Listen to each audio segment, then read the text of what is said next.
प्रिय भक्तगणों, आप सभी को आगामी निर्जला एकादशी की हार्दिक बधाई एवं अनंत शुभकामनाएं।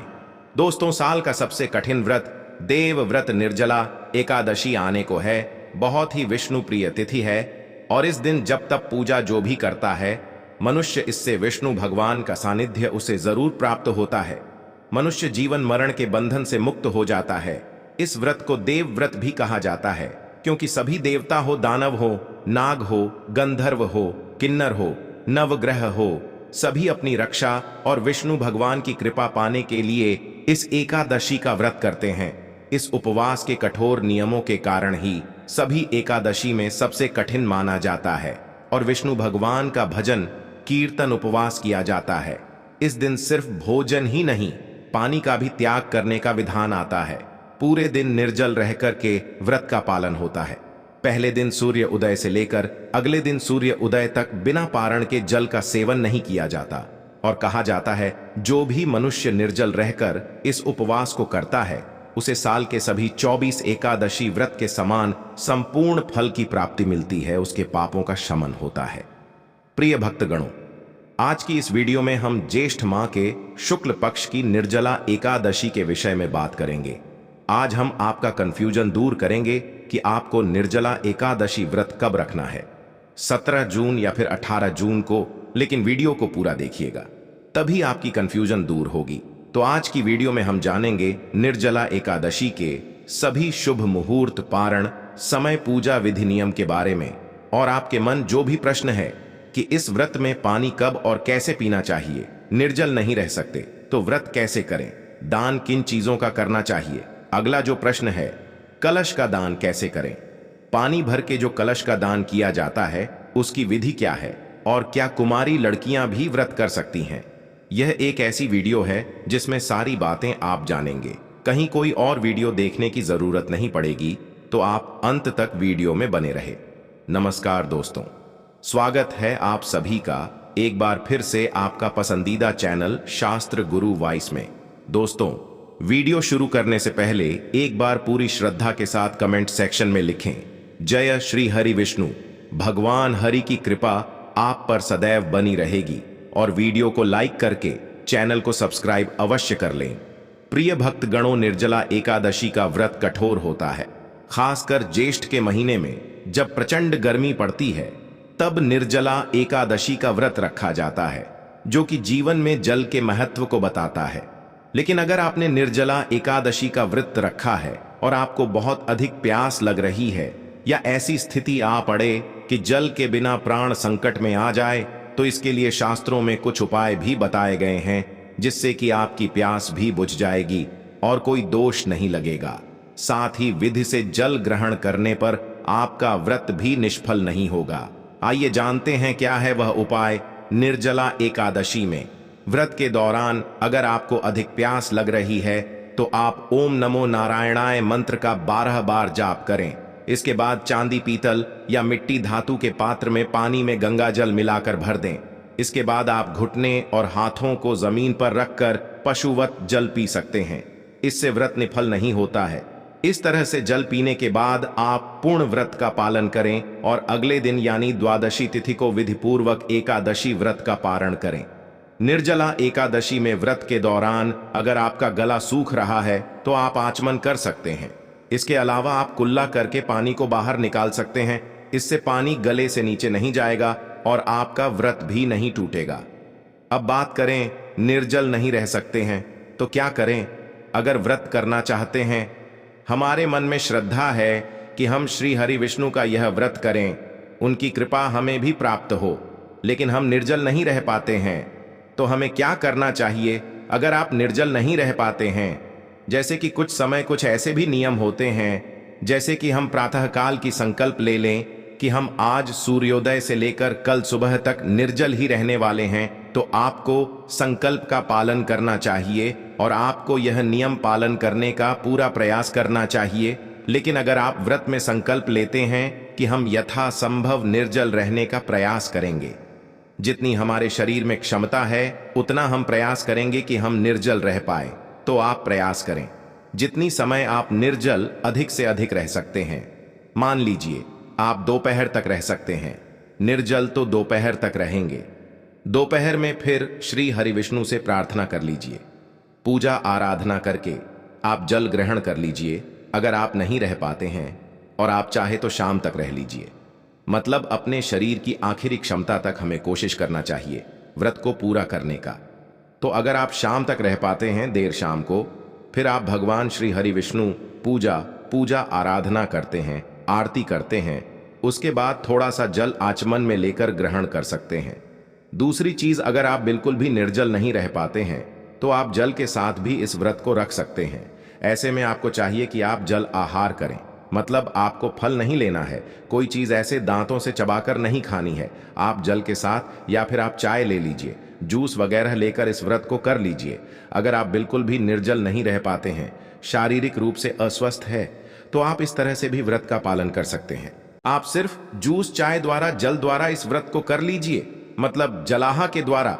अगला जो नियम है कि अगर आप जल से भी सक्षम नहीं है, आपको कुछ ना कुछ खाना जरूरी है, आप शारीरिक रूप से स्वस्थ नहीं है, तो आप फलाहार के द्वारा भी इस व्रत को कर सकते हैं। फल के अलावा अगर आप बुजुर्ग हैं, आप चाहते हैं व्रत का फल आपको मिले, कुछ तो मिले, जितना भी हम करेंगे कम से कम भगवान श्री हरि विष्णु की कृपा कुछ तो हमें प्राप्त हो। तो ऐसे में आपको चाहिए कि आप एक समय अन्न ले लीजिए, या फिर आप भी जो फलाहारी भोजन होते हैं आप उसे ग्रहण करके भी व्रत के नियम का पालन कर सकते हैं। मतलब आप जितना भी आप प्रयास करें कि आज का दिन आपका व्यर्थ ना जाए। निर्जला एकादशी है, साल की सबसे बड़ी एकादशी है, तो आप अधिक से अधिक अपनी शारीरिक क्षमता के अनुसार भगवान श्री हरि विष्णु की कृपा प्राप्त कर सके। तो आप व्रत के जो भोजन होते हैं, फलाहारी भोजन जो होते हैं, आप उसे लेकर के भी व्रत कर सकते हैं। सेंधा नमक ले सकते हैं, और आप जैसे कि व्रत फूड जो होते हैं, कुत्तू का आटा, सिंघाड़े का आटा, इसके द्वारा भी व्रत कर सकते हैं। अगर आप इससे भी सक्षम नहीं हैं तो मैं आपको कहूंगा कि आप अन्न लीजिए, सात्विक भोजन लीजिए। सात्विक भोजन का मतलब लहसुन प्याज का त्याग कर दीजिए। इससे भी आपको एकादशी का पुण्य फल प्राप्त होगा। व्रत की कथा सुनिए और आज भगवान की पूजा आराधना कीजिए, उनके मंत्रों का जाप कीजिए। अधिक से अधिक समय भगवान श्री हरि विष्णु के चरणों में आप व्यतीत कीजिए। तो आप अगर अन्न लेकर भी इस व्रत को सात्विक विधि से पालन कर लेते हैं तो भी आपको भगवान श्री हरि विष्णु की कृपा जरूर मिलेगी। वैसे निर्जला एकादशी का नियम है कि हमें पूरी तरह से निर्जल रह कर ही व्रत करना चाहिए। तो अगर आप स्वस्थ हैं, शारीरिक रूप से सक्षम है कि आपने निर्जल रह पाए, तो कोशिश करें कि एकादशी के सूर्योदय से लेकर एकादशी द्वादशी के सूर्योदय तक निर्जल रहे, तभी इस व्रत का संपूर्ण फल हमें प्राप्त होगा। बाकी जो नियम है, जैसे जल आहार, फलाहार या फिर अन्न का आहार ले रहे हैं, तो इसमें यह हो जाएगा कि आपको एकादशी का कुछ फल तो अवश्य प्राप्त होगा। श्री हरि विष्णु की कृपा तो मिलेगी, क्योंकि आपने अपने शरीर की क्षमता के अनुसार प्रयास किया। इस विधि से आप रह सकते हैं।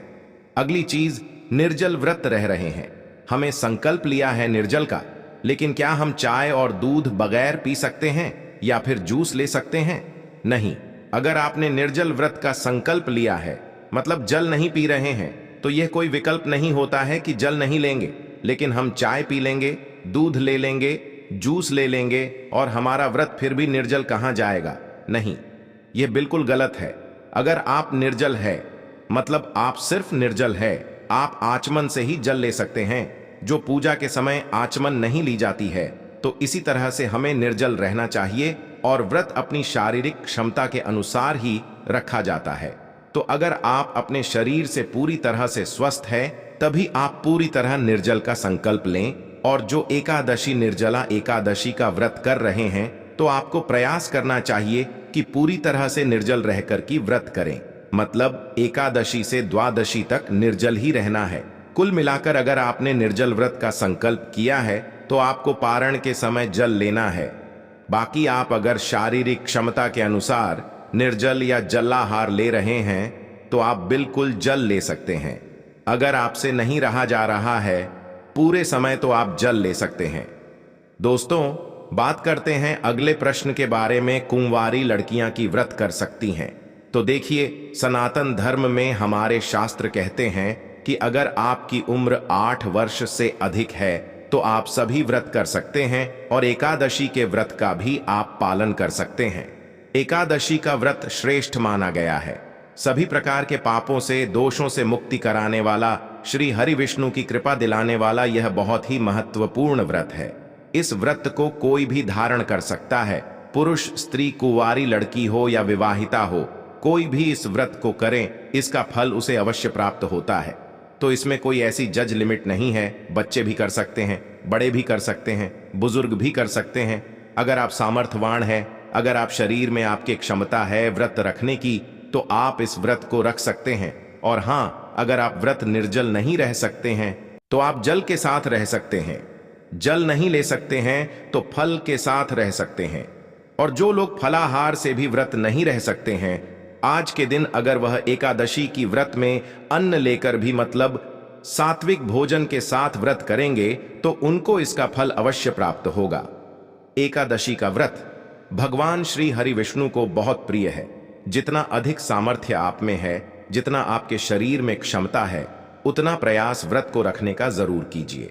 आइए अब जानते हैं निर्जला एकादशी के नियमों के बारे में, फिर जानेंगे एकादशी कब है, इसका शुभ मुहूर्त और पूजा विधि।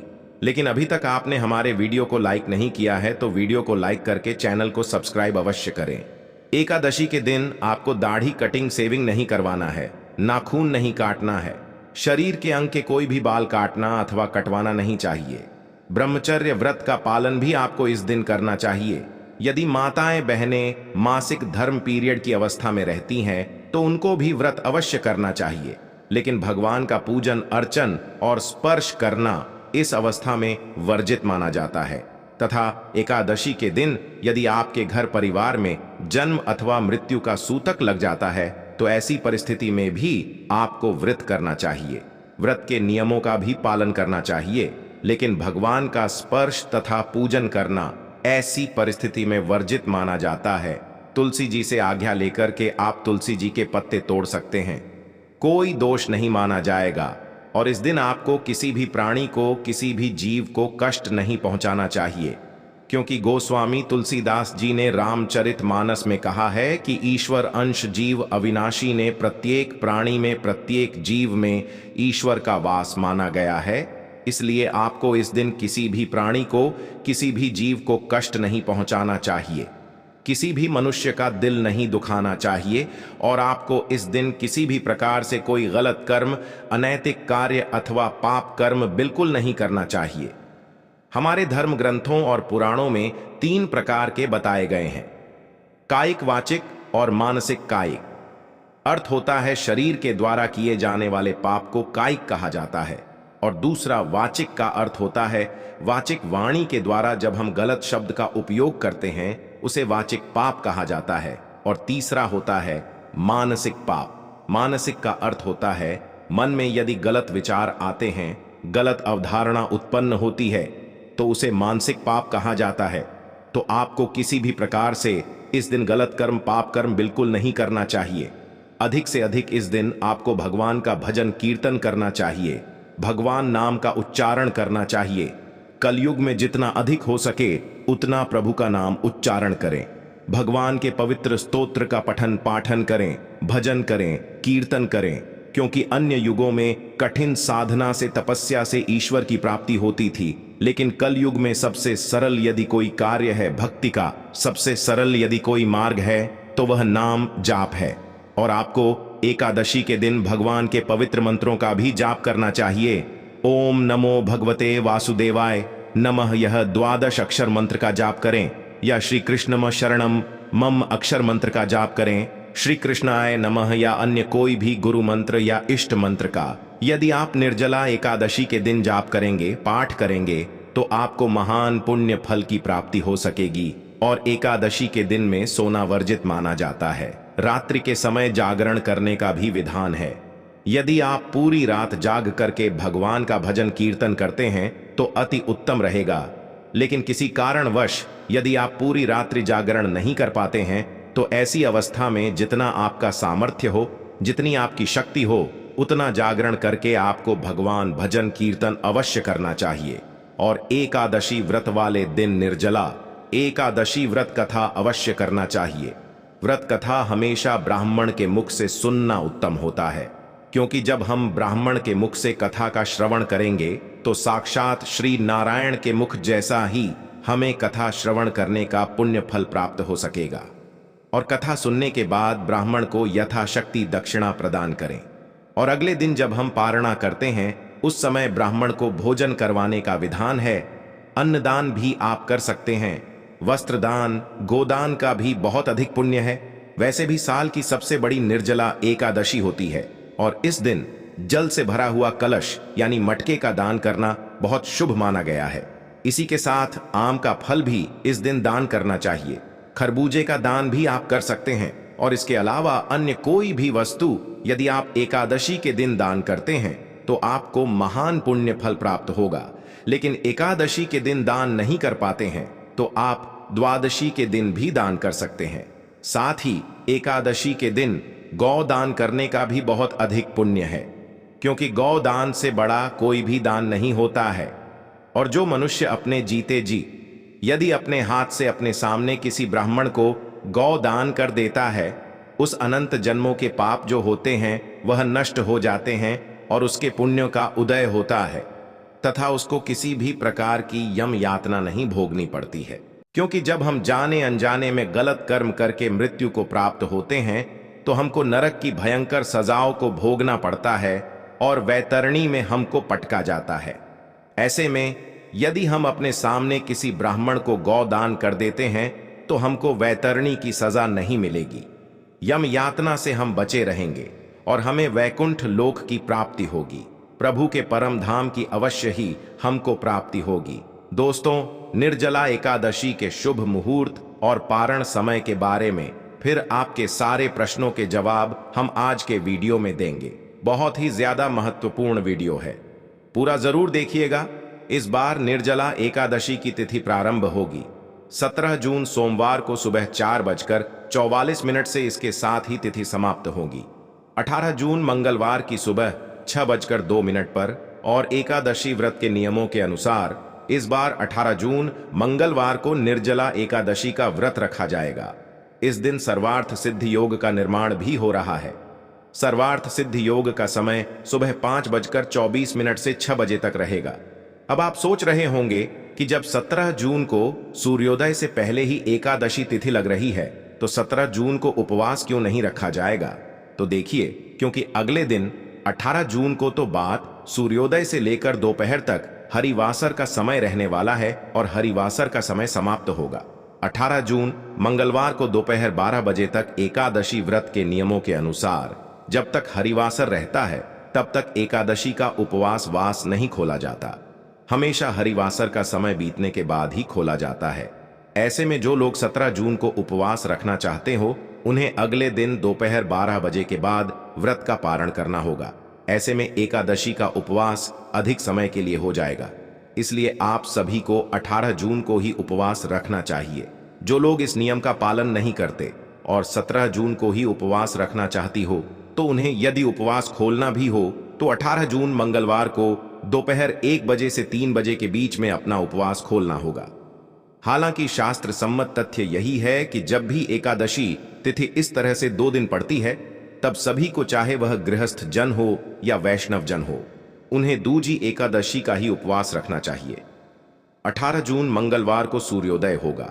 सुबह 5:25 पर सूर्यास्त होगा। शाम 7:01 पर। इस दिन ब्रह्म मुहूर्त सुबह 4:09 से 4:57 तक रहेगा। शिव योग सारा दिन रहेगा, जो कि रात 9:38 पर समाप्त हो जाएगा। बाद में सिद्ध योग प्रारंभ हो जाएगा। अभिजीत मुहूर्त दोपहर 12:01 से 12:54 तक रहेगा और राहुकाल दोपहर 3 बजे से 4:30 बजे तक रहेगा। 19 जून बुधवार को सूर्योदय होगा। सुबह 5:45 पर सूर्यास्त होगा।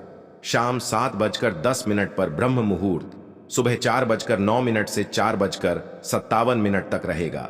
सिद्ध योग सारा दिन रहेगा, जो कि रात 9:01 पर समाप्त होगा और इसके बाद साध्य योग प्रारंभ हो जाएगा। यह सभी लोग बहुत ही शुभ है। इन शुभ योगों में रखी गई पूजा, रखा गया उपवास फलित होता है। विशाखा नक्षत्र शाम 5:02 तक रहेगा। बाद में अनुराधा नक्षत्र प्रारंभ हो जाएगा और इस दिन राहुकाल दोपहर 12 बजे से 1:30 तक रहेगा। द्वादशी तिथि प्रारंभ होगी 18 जून मंगलवार की सुबह 6:26 से और समाप्त होगी 19 जून बुधवार की सुबह 7:02 पर। क्योंकि बुधवार को सुबह जल्दी ही द्वादशी तिथि समाप्त हो जाएगी, इसलिए तिथि समाप्त होने से पहले पहले आपको उपवास खोल लेना होगा। अब जाने का पारण मुहूर्त के बारे में 19 जून बुधवार को एकादशी व्रत का पारणा किया जाएगा।